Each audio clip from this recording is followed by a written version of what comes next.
Insights with Terri Ep.135 a weekly look through the eyes of predictive astrologer Terri Ep.135. Here's Terri. Hi everyone, this is Terri, and you're listening to Insights with Terri Ep.135. Thank you for joining me to explore the week of August the 27th through September the 2nd, 2023.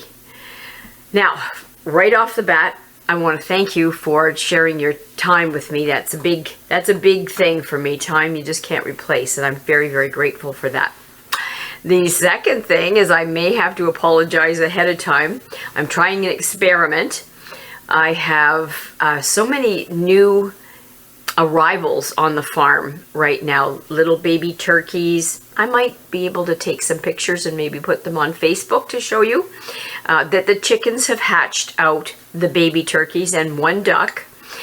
And I have little baby ducks. Now this isn't unheard of, but it's unusual at this time of the year. This is what happens in spring, not going into winter. So I'm anxious to see how this plays out and what Mother Nature has planned for us.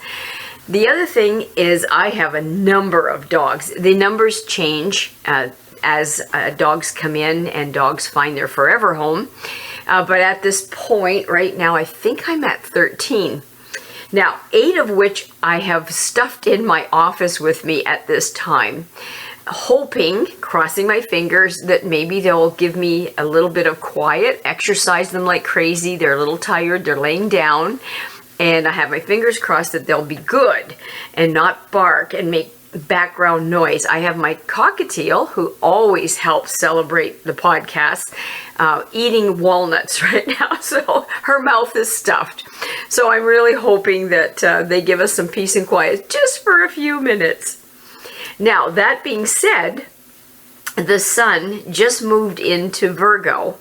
Now, that moved in and is on the 24th, and so we're going to live with Virgo for about 3 weeks. Awesome energy as far as I'm concerned, because I like to have things organized, as you can see with the animals right now. I like to, not that we ever have control over anything, but I like to try to control a little bit of what I can, at least trying to minimize some of the issues that we could run into or some of the problems that we might have to try to surmount. So at least if we start out of the gate trying not to be overwhelmed by difficulties, it can help. Now, those storms that we just got came at a difficult time in that Virgo just doesn't like a mess, and Virgo is in Mercury as well, and the ruling planet of Virgo is Mercury, and that's in retrograde. So it doesn't surprise me that all these things happen, because when Mercury is in retrograde, we are faced with problems. We are faced with things that we're not normally used to. We are faced with trying to find a solution to these things. So I guess the heavens thought the solution would be giving us a challenge to overcome some of the floodwaters. What do we do? Maybe throw some things out that we didn't need, throw some things out that we thought we needed or hoped to use again. So we're having to go through everything right now with this Virgo energy. Not easy. And Venus, the planet of love and beauty and attraction, is still in retrograde in Leo. Now, we've been living with that for quite a while. That's really challenging for some of the relationships. The good thing is it offers us an opportunity to reassess our relationships, how we interact with each other, what the patterns are. Is this satisfactory to me? Do I want to shift this relationship into a different position? Do I want to get rid of it? Do I want to encourage it? So it's a great time to look at that. Some people are going to do face plants because maybe they were hanging on by a string and now they're having to face the difficulties of it all. Or maybe not being able to manage it, saying, it's not worth the effort anymore. Or this is what I can do with this. This is a pattern that I have. This is a pattern that they have. How can I shift this and make this even better? So we have some really big opportunities here.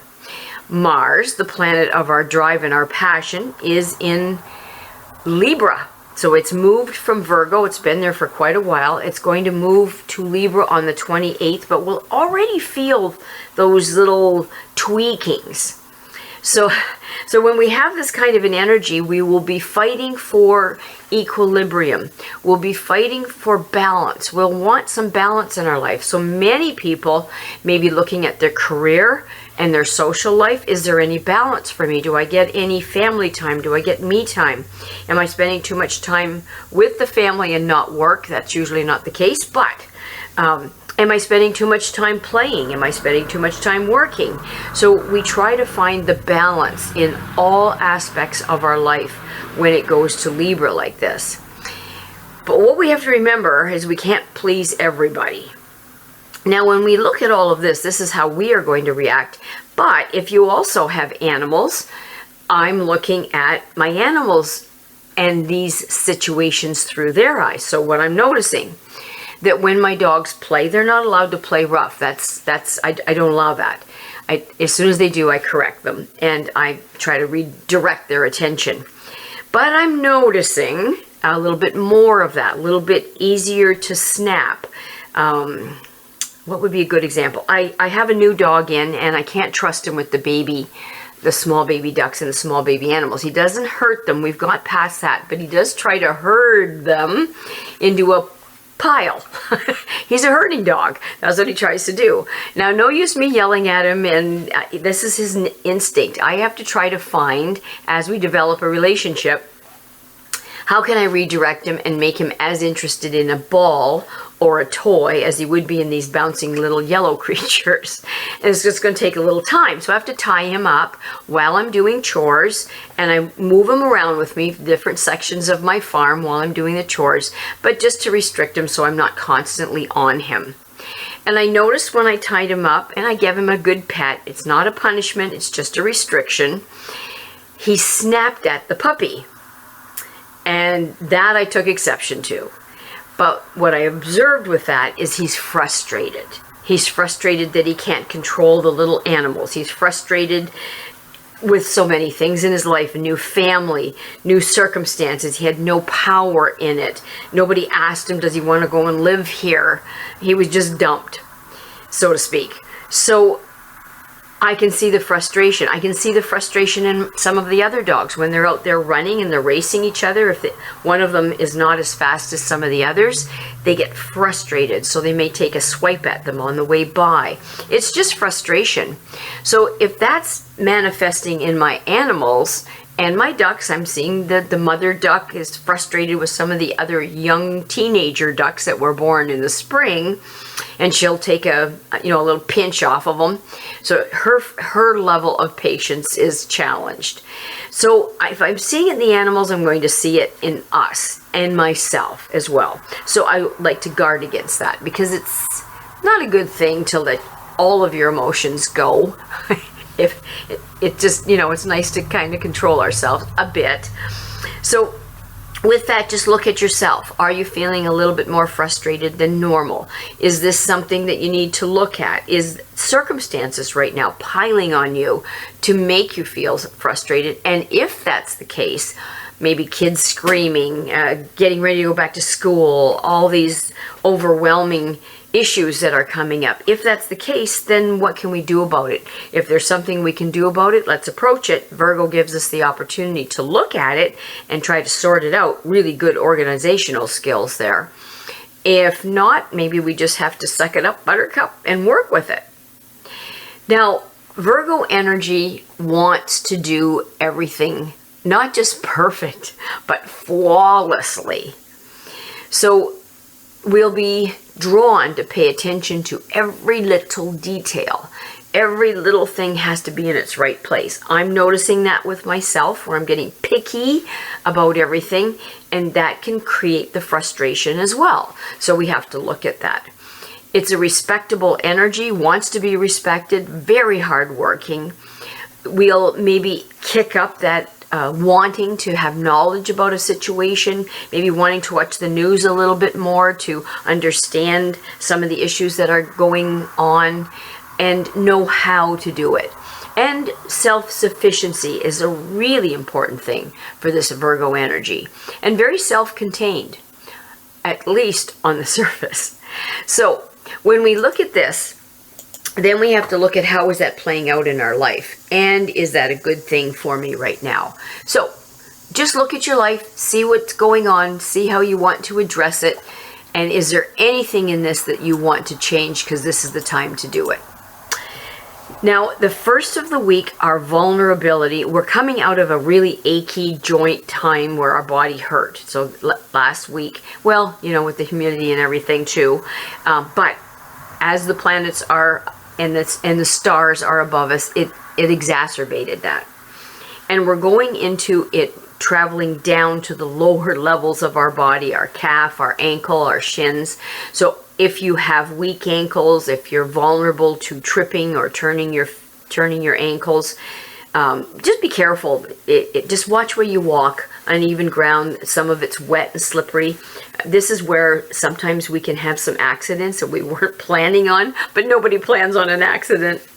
Then towards the end of the week, we're looking at it really moving down to the feet, the toes. So if you have diabetes or some other issue that your feet bother you, if you're a nurse, you're standing on your feet a lot, pay attention to those little members of your body, because they'll be asking for some help in the next little bit. And massage, good footwear.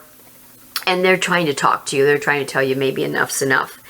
As we go into the very end of the week, going into the first of next week, it's going to migrate back up to the head, the sinuses, maybe the teeth, the tongue. So that part of the body can be vulnerable. So if you have vulnerability in that area, it will kick up a little bit, and just watch it. And then going back to the animals, same thing with them. They're going to go through the same thing. So your older senior dogs may have been very achy or still feel a little achy. Pay attention to them. Are they getting up a little slower than normal? Maybe some of their frustration may be that they're sore and they can't tell you. I know a lot of dogs that come here, I can see where they're sore. They have a terrible back end with hip dysplasia or bad elbow, and their owners are clueless because the dog's not crying all the time, and they're supposed to hide it in nature, so they're not observing it, and then the dog just has to suffer with it, or the horse or the cat. So your animals are going to be in the same vulnerable energy field that we are. So towards the end of the week, it being in the head and the teeth, maybe have a look at your dog's teeth. Look at the gums and see if they're a little redder around the tooth, gingivitis more than normal. Maybe there's an infection brewing. Maybe there's a general infection with the teeth. How much tartar is on the teeth? Do they need to be looked at by a vet, or can you look at it? There's a ton of YouTube videos that would help you look at a clean tooth as opposed to a tooth that's struggling. Now, the cards that were pulled for us this week a lot of them are major cards. So when we have major cards, it means it's going to be an important week. This is general, right? So it's not going to be for everybody, but generally, it may be a little bit more of an issue for some people than others, depending on where you are in your evolution of spirit and metaphysical and esoteric. One of the first primary energy fields they want to bring our attention to is our talents. So this is an energy field that will allow us this week to really look at ourselves and say, what is my talent? What am I really good at? And what do I like to do? I love training animals. I like working with people. I'm really good at working with animals and training them, so I get really good results only because I love it so much. Even when I'm off and not working with the animals, I'm still reading books, I'm studying, I'm looking at the research. I love it. And being that I love it so much, I'm expanding all the time. So that's what they're going to offer us this week. An opportunity to look at what it is that we like, what it is that we love, what it is that we're good at, what our natural talent is, and how can we translate that into helping us be safe in our physical world. Money, security, comforts, health. When you're happy, health is pretty easy. Body, So some of you may be offered sort of an apprenticeship to work in an area that you enjoy, maybe work under somebody, create a mentorship exchange. How do we look at this? How do we learn from this? As somebody that you respect, good at this, and would be willing to share that. So it's talent, it's education, it's job training, it's craftsmanship, schooling, study, self-improvement, learning and acquiring all those skills with that enthusiasm that we need to jump into that with both feet and turn it into a labor of love. I'm so fortunate because I've been able for many, many decades to do what I love doing. Even though I should have retired a million years ago, I can't, because I'd be giving up the best part of my life because I love it. And that's what they're going to offer many people this week, a window to see what is it that I could work hard at and perfect. What skill do I have? What work study programs could I take advantage of? How could I be absorbed and find pleasure in work, a new job? All of this would offer material security because you can't help but exceeding at what you love doing, and then you translate that into physical remuneration, getting paid for it. It's a good energy field. Now, they're asking us as well to really pay attention to our domestic energy field. So they're showing me a picture of a castle, and this castle's in a really good position. So they're wanting us to look at family life. They're wanting us to look at our kingdom, so to speak, and how can I keep it stable? How can I improve it? Focusing on what's good about it. Maybe asking for family support, maybe giving family support. So this is strong family ties. It supports tradition. It supports domestic comfort, maybe securing money and wealth and financial security. This would be more generational than right this minute.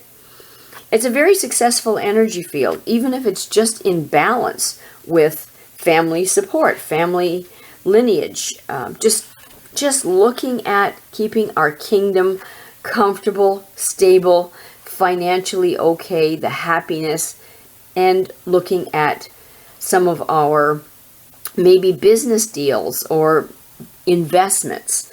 As I said, it's not for everybody. This is general. But for the people it applies to, if it's singing to you, then you maybe want to take advantage of it and take a peek at it.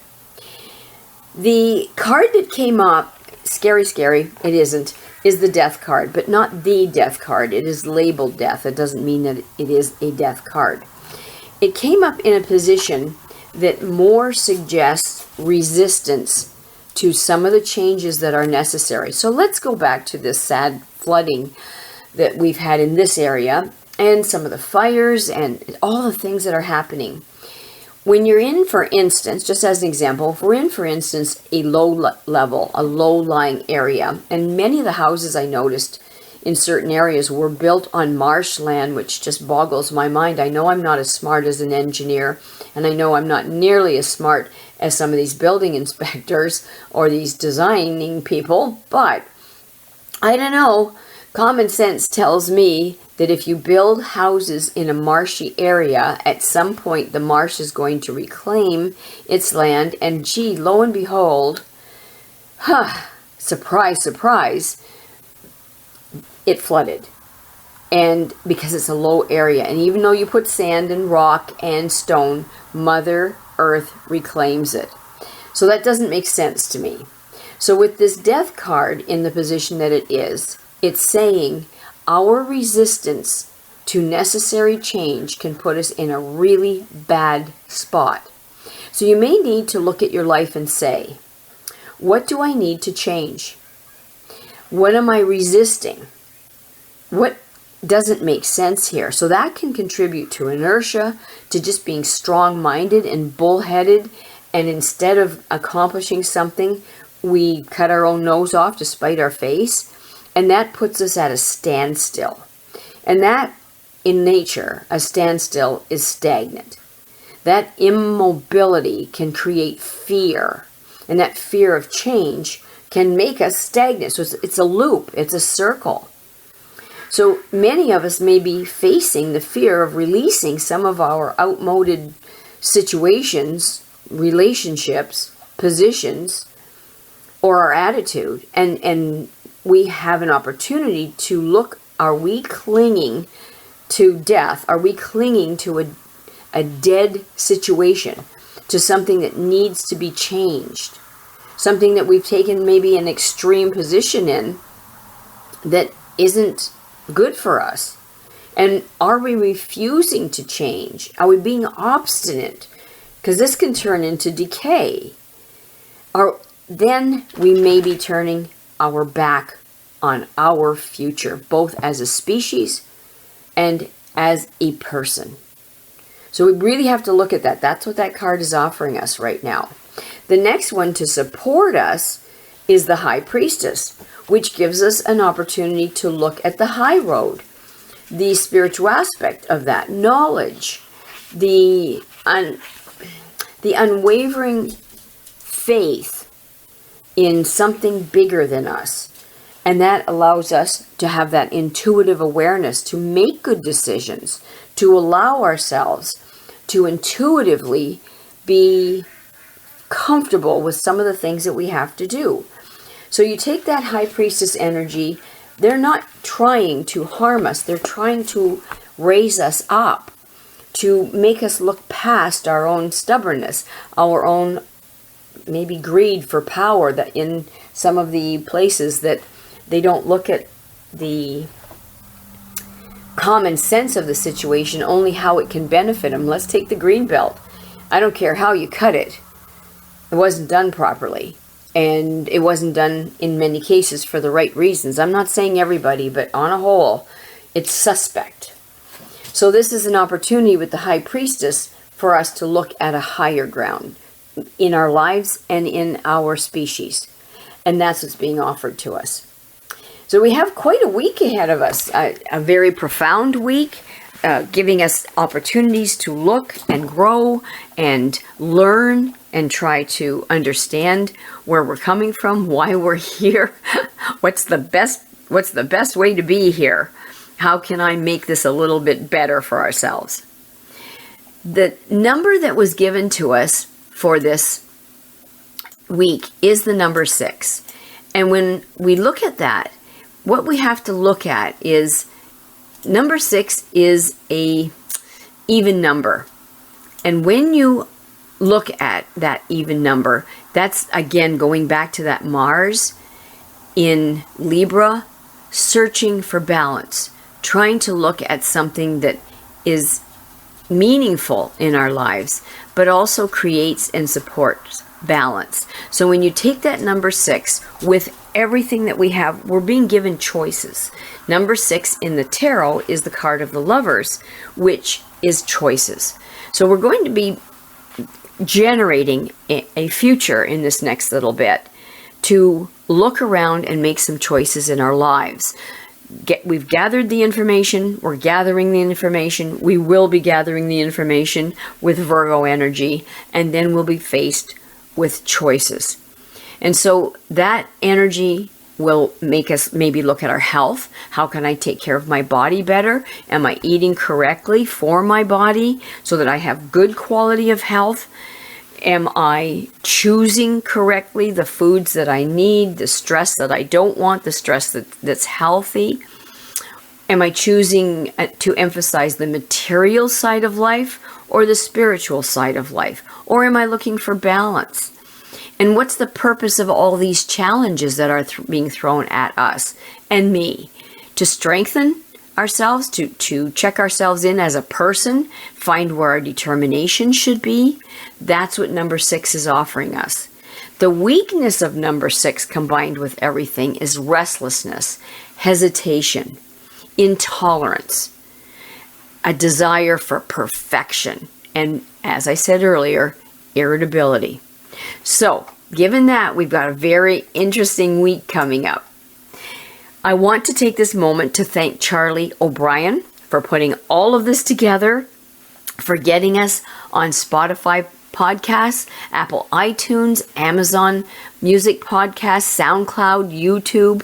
He will give me the link, and I will post the link for YouTube on the Facebook page, and hopefully you'll get a chance to listen or ask to share if you can. As many people that are armed with knowledge helps us in so many ways. Charlie O'Brien has created the website www.terriworld.com, and he has archived some of the previous podcasts. If you've missed any or you want to take advantage of re-listening to them just to kind of catch up, he's got 4 or 5 that are up there, and you can look at the website and see what we're all about. So again, thanks, Charlie. I really appreciate all your work, and thanks to you out there listening, taking the time. If you would like a reading or dog training for yourself, you can easily email me at terri.coutts@gmail.com, or you can text or call 519-726-6699. I hope to hear from you. Thanks for your time. Have yourself a wonderful week, kids. Bye for now. Thanks for listening to Insights with Terri Coots. Visit Terri's website at terriworld.com. TERRI world.com.